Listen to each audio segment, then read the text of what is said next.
Hi guys, welcome to மதி சமையல். நீங்க என்ன பார்க்க போறோம்னா கிராமத்து மண்டிக்குள்ள தான் பார்க்க போறோம்.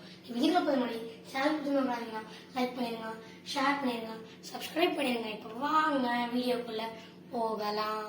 இன்னைக்கு நம்ம மதுரை மண்டி குழம்பு தான் பார்க்க போறோம். அது எப்படி செய்யறதுன்னு நான் அரிசி கழுவுன தண்ணியில தான் இன்னைக்கு அந்த குழம்பு வைக்க போறோம். நம்ம முதல் தண்ணியை டேப்ல பிடிச்சி ஒரு 5 நிமிஷம் ஊற வச்சு கழுவி கீழே ஊற்றிடுங்க. ஏன்னா அந்த ஃபர்ஸ்ட் இதுல கெமிக்கல்லாம் இருக்கும். அதனால ரெண்டாவது குடிக்கிற தண்ணி இருக்கு இல்லைங்களா, அந்த தண்ணியை கழுவி ஒரு பாத்திரத்தில் எடுத்து வச்சுக்கோங்க. அந்த தண்ணி தான் பாருங்க நான் எடுத்து வச்சிருக்கேன். அதுல இருந்து வேற ஒரு சின்ன கிண்ணத்துல ஒரு எலுமிச்சம்பழம் சைஸ் அளவு பாருங்க புளி ஊற வச்சிருக்கேன். அந்த அரிசி கழுவுன தண்ணியிலே ஊற வச்சிருக்கேன். இதுக்கு நான் 5 காய்கறி எடுத்திருக்கேன் இன்னைக்கு இந்த மண்டி குழம்புக்கு. கத்திரிக்காய், உருளைக்கிழங்கு, வாழைக்காய், கொத்தவரங்காய், வெண்டைக்காய் 5 காய்கறி எடுத்திருக்கேன். இது எப்படி செய்யறதுன்னு இப்ப பாக்கலாமா. இப்ப ஒரு கடாய் வச்சுக்கலாம் அடுப்புல.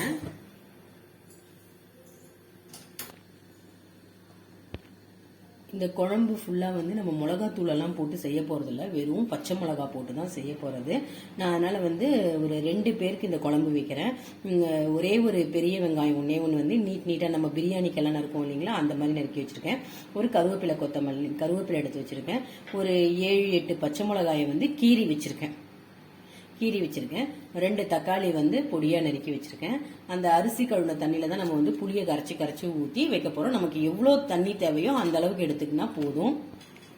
கடாய் காஞ்சிடுச்சு. எண்ணெய் போட்டுக்கலாம். நான் ஒரு 4 டேபிள் ஸ்பூன் எண்ணெய் போட்டுக்கிறேன். எண்ணெய் இப்ப காஞ்சிடுச்சு. இதுக்கு வெறும் கடுகு மட்டும் தான் போடணும். கடுகு போட்டிருக்கேன். கடுகு வெடியட்டும். கடுகெல்லாம் வெடிச்சிருச்சு. இப்ப வெங்காயத்தை போட்டுக்கலாம். கூடையே சேர்த்து கருவேப்பிலையும் போட்டுட்டேன். இந்த கீரி வச்சிருக்க பச்சை மிளகாயும் போட்டுடலாம். கொஞ்சம் வெங்காயம் வதங்கட்டும்.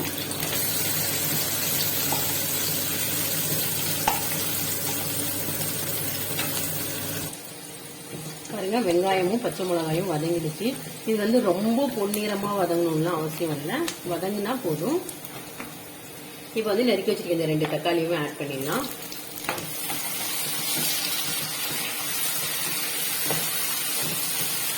இதை இப்போ ஒரு தட்டு போட்டு மூடி வச்சிடலாம். தக்காளி நல்ல ஜூஸி ஆகட்டும்.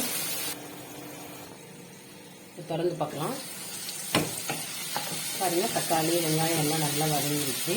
இந்த சமயத்துல வெண்டைக்காய் மட்டும் போட்டுக்கலாம். ஏன்னா வெண்டைக்காய் கொஞ்சம் வளவலன்னு இல்லைங்களா, ஒரு 2 நிமிஷம் வதக்கின பிறகு மற்ற காய்கறியும் போட்டுக்கலாம். வெண்டைக்காயும் வதங்கிடுச்சு. இப்ப மற்ற காய்கறி எல்லாம் தண்ணி இல்லாம போட்டுக்கலாம்.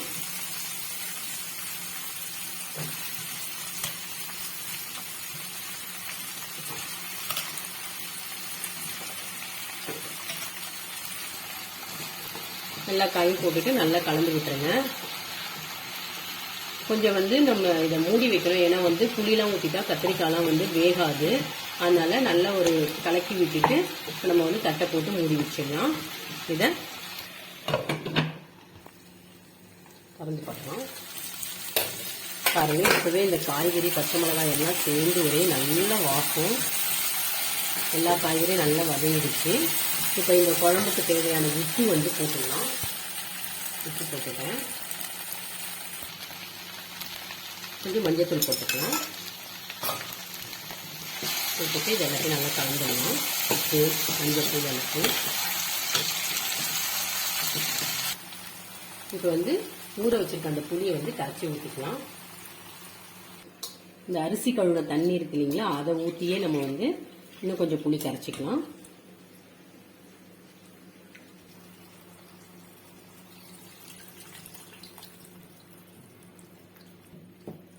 பாருங்க, தண்ணி பத்தாது. இந்த அரிசி கழுவுன தண்ணியை தில்லி ஊற்றிடலாம். ஏன்னா காயெல்லாம் வேகணும் இல்லைங்களா.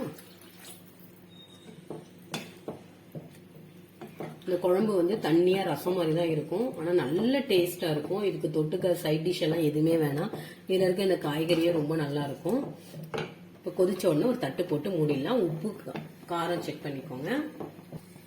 பாருங்க, குழம்பு கொதிக்க ஆரம்பிச்சிருச்சு. இப்ப அடுப்பை சிம்ல வச்சிருங்க. வச்சுட்டு நம்ம ஒரு தட்டை போட்டு மூடி வச்சிடலாம். இந்த காய்கறி எல்லாம் நல்லா குழஞ்சி வேகணும். ஒரு 10 நிமிஷம் ஆகும். அது வரைக்கும் மூடி வச்சிடலாம். 10 நிமிஷம் ஆயிடுச்சு. குழம்பு திறந்து பார்க்கலாம். பாருங்க, நல்லா காய் எல்லாமே நல்லா வெந்துடுச்சு. குழம்பும் ரெடி ஆயிடுச்சு. இப்போ வந்து ஸ்டவ் ஆஃப் பண்ணிடலாம். இந்த குழம்பு வந்து ரொம்ப டேஸ்டா இருக்கும். இந்த குழம்பு வந்து ரொம்ப டேஸ்டா இருக்கும். சாப்பிட சாப்பிட இன்னும் சாதம் சாப்பிட்டுட்டே இருக்கலாமான்னு இருக்கும். நீங்க செஞ்சு பார்த்துட்டு எனக்கு கமெண்ட் சொல்லுங்க. இந்த வீடியோ பிடிச்சிருக்கோம். நம்ம அடுத்த சந்திப்போம். Tata, bye bye.